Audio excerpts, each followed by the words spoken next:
যে কোনো নিরামিষ দিনে যদি এরকম একটা রেসিপি থাকে তাহলে ভাতের সাথে আর কিছু দরকার পড়ে না। আজ তোমাদের সাথে পাঁপড় দিয়ে দুর্দান্ত স্বাদের একটা রেসিপি শেয়ার করব। তার জন্য আমি এখানে সিদ্ধ করা আলুকে ম্যাশ করে নিয়েছি।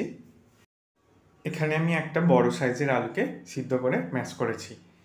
এবার ওভেনে কড়াই বসিয়ে দিয়ে দিলাম 1 চামচ মতো সরিষার তেল। তেলটা গরম হয়ে গেলে গোটা জিরে ফোড়ন দিয়ে দিয়েছি, কাঁচা লঙ্কা কুচি দিয়ে দিলাম আর ম্যাশ করা আলুটাকে দিয়ে দিলাম।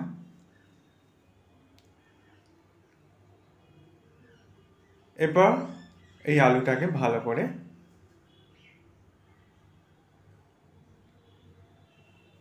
কষিয়ে নিতে হবে।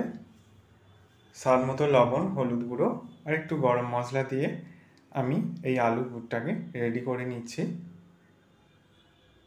এটা সম্পূর্ণ নিরামিষভাবে এই রেসিপিটা তৈরি করব। পুরটা রেডি হয়ে গেছে। এবার একটা থালার মধ্যে আমি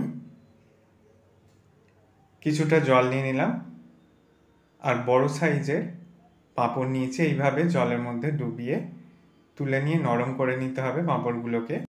আমি এখানে 5টা পাঁপড়কে নিয়েছি। এবার দেখো, নরম করে নেওয়া পাঁপড় একটা নিয়ে নিয়েছি আর যে পুরটা আলু পুরটা রেডি করে রেখেছিলাম সেটা মাঝখানে দিয়ে এইভাবে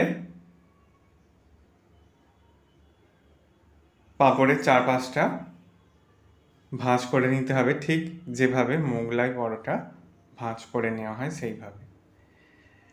এইভাবে 5টাকেই আমি রেডি করে নিয়েছি।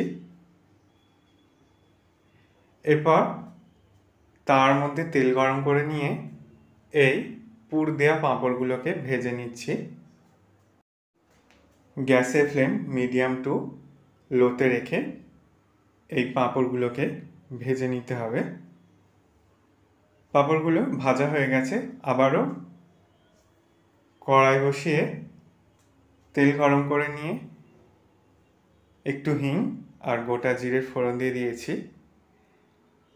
আগে থেকে একটা মিশ্রণ রেডি করে রেখেছিলাম হলুদ আর লঙ্কা গুঁড়োকে মিশিয়ে, সেটাকে দিয়ে দিলাম প্রথমে। এরপর টমেটো, কাঁচা লঙ্কা, আদা পেস্টটাকে দিয়ে ভালো করে কষিয়ে নেওয়ার পর গরম মশলা দিয়ে দিয়েছি, স্বাদ অনুযায়ী চিনি আর লবণ দিয়ে দিয়েছি।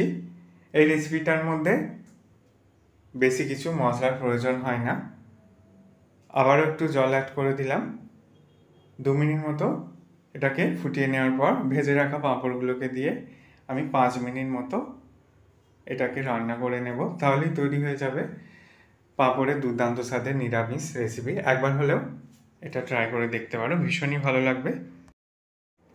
আশা করি রেসিপিটা তোমাদেরও ভালো লাগবে। ভালো লাগলে বন্ধুদের মধ্যে অনেক শেয়ার করো, লাইক কমেন্ট করতে ভুলো না। সকলে সাবধানে সুস্থ থেকো। ভিডিওটা দেখার জন্য সকলকে ধন্যবাদ।